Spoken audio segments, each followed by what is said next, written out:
She took a sip of champagne and immediately knew something was wrong. Not the wine itself that was Dom Perignon 2008, the bottle her husband had opened to celebrate their anniversary. It was the way his hand trembled when he poured it, the way he kept looking at his watch, the way he had kissed her goodbye that morning, too soft, too final, like a man who had already buried her. Claire Montgomery had no idea that her husband of 11 years had just spent 45 minutes on the phone with his mistress, finalizing the plan. She had no idea that the private jet waiting on the tarmac was not taking her to their anniversary trip in Paris. She had no idea that the divorce papers tucked inside her leather satchel, the ones she had drafted with her attorney 3 days ago, the ones she had been too afraid to show him, would be the very thing that saved her life. This is the story of Claire Montgomery, a woman who trusted the wrong person, nearly lost everything, discovered she was always stronger than she knew, and built a life better than the one she lost. But what her husband didn't know was that his wife had been keeping secrets too, and one of them was about to change everything. Claire had built her life carefully. At 34, she was the head of pediatric oncology fundraising for St. Jude's satellite network, a job that required her to convince billionaires to write 7-figure checks, negotiate with hospital administrators, and manage a team of 42 people. She was good at it because she understood one thing most people didn't. Everyone has a wound they're trying to heal with money. Find the wound, and you find the donation. She had met Marcus Montgomery at a charity gala 9 years ago. He was handsome in that way. Rich men are tailored suits, perfect teeth, the confidence of someone who had never been told no. He owned a chain of luxury car dealerships across 3 states. He talked about his mother's battle with cancer, how he wanted to give back. Claire, who had lost her own mother to ovarian cancer when she was 19, felt something click into place. Here was a man who understood. The first red flag came 6 months into dating. Marcus controlled all their plans, all their reservations, all their decisions. When Claire suggested they see a movie he didn't like, he smiled and said, "Sweetheart, let me handle the thinking. You just focus on being beautiful." She laughed it off. He was old-fashioned, protective. The second red flag came after their engagement. Marcus insisted she quit her job. "You don't need to work," he said. "I make enough for both of us." When she refused, she loved her work, loved the children she helped. He sulked for 3 days. Then he apologized, bought her a car, and never mentioned it again. But he started managing their finances completely. "It's easier this way," he said. "One less thing for you to worry about." The third red flag came 6 months before the flight. Claire discovered she was pregnant. Twins. Marcus was thrilled, too thrilled, she would later realize. He took out a new life insurance policy. "For the children," he said, "in case anything happens to either of us." She signed without reading the fine print. The policy paid triple for accidental death. $2 million, tax-free. The straw that broke everything came 3 days before their anniversary. Claire found a receipt in Marcus's jacket pocket, a hotel downtown, the night he had claimed he was working late. She didn't confront him. Instead, she called her attorney, drafted divorce papers, and planned to serve him on their anniversary trip. She thought she was being clever. She thought she was protecting herself. She had no idea that Marcus had already bought her coffin. The jet was smaller than she expected, a Gulfstream G650, cream leather seats, mahogany trim, the kind of plane that cost more per hour than most people made in a year. Marcus helped her up the steps, his hand on the small of her back, solicitous and warm. "Happy anniversary, baby," he said. "This is the start of the rest of our lives." Claire smiled and touched her stomach.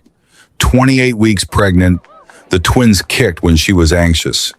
They were kicking now. They took off at 9:47 p.m. Claire drank half her champagne, then switched to water.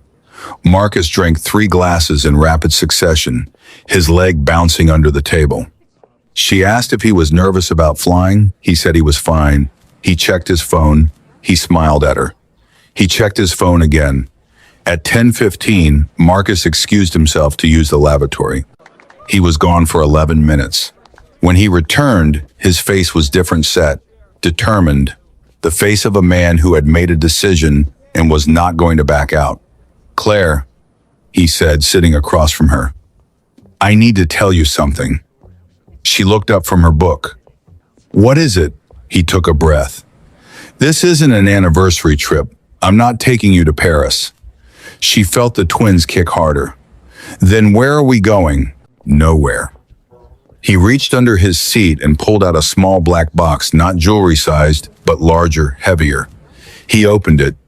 Inside was a syringe, already filled with clear liquid. "We're going nowhere, Claire, and you're not coming back." She stared at the syringe, at her husband, at the window where clouds had replaced the ground. "Marcus, what are you talking about? The insurance policy pays triple for accidental death. $2 million. I've got debts you don't know about, gambling debts, business debts. I'm going to lose everything." His voice was calm, almost bored. "And then there's Elena." Claire's blood turned to ice. "Who's Elena?" "My girlfriend. She's pregnant too. We're going to start over. But first, I need you to have a tragic accident, a fall, a seizure, something that looks natural." He held up the syringe. "This is potassium chloride. Stops the heart. No trace. You'll be dead before we land, and I'll be a grieving widower with $2 million and a fresh start." Claire's hands went to her stomach. The twins kicked. 3 times, 4 times. A countdown. "You're going to kill me," she said. "Not a question. I'm going to save myself," he corrected. "There's a difference." She looked at the syringe. At the door. At the pilot who was surely in on it or would be paid to look the other way. At 30,000 feet, with no parachute and no phone signal and no one to hear her scream, this is the moment she almost gave up. Her body froze. Her mind went blank. She thought of her mother, dying in a hospital bed, holding Claire's hand and saying, "You're stronger than you know. When the time comes, you'll remember." The twins kicked. 5 times, 6 times. Claire remembered. She threw the champagne bottle at his face.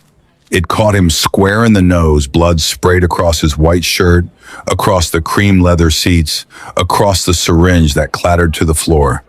He screamed, more in shock than pain, and she lunged for the syringe. Her pregnant belly slowed her down. He grabbed her wrist, twisted, and she felt something pop in her shoulder. But Claire had spent 10 years negotiating with men who thought they were smarter than her. She knew something Marcus didn't. When a man underestimates you, he leaves openings. She headbutted him. Hard. His nose broke again. He released her wrist and she scrambled backward, grabbed the syringe, and threw it out the emergency window she had somehow managed to crack open. She didn't remember doing it. Her body had moved without her permission. "No!" Marcus breathed, blood dripping down his chin. "No, no, no." The pilot's voice crackled over the intercom. "Everything okay back there?" Claire grabbed the divorce papers from her satchel, the ones she had planned to serve him in Paris, and held them up. "Marcus," she said, her voice steady despite the blood and the fear, and the twins kicking like they were trying to escape her body. "I was going to give you these tonight. I was going to let you go quietly. I was going to take the children and walk away and never ask you for a single thing." His face went pale beneath the blood. "But you made one critical mistake," she continued. "You underestimated your wife." She pressed the call button. "Pilot, this is Claire Montgomery. My husband just tried to kill me. Turn this plane around and land at the nearest airport, or I will tell the authorities that you were an accessory to attempted murder." Silence. Then the plane banked hard left. Marcus lunged for her. She kicked him in the chest harder than she knew she could kick, harder than her pregnant body should have been able to manage. He fell backward, hit his head on the table, and went still. Claire sat in her seat, one hand on her stomach, one hand holding the divorce papers, and breathed. They landed in Bangor, Maine at 11:32 p.m. Police were waiting. Marcus was arrested. Claire gave her statement, then collapsed into a hospital bed, where doctors confirmed the twins were fine kicking, healthy, furious at being jostled. The next morning, she learned the full truth. Marcus had taken out the insurance policy 18 months ago, before she was even pregnant. He had been planning this for over a year. His mistress, Elena, was not pregnant. That was a lie, to make Claire feel replaceable. The gambling debts totaled $4.7 million. He had already sold her car, her jewelry, her mother's wedding ring. He had already moved Elena into the guest house. But here's what Marcus didn't know.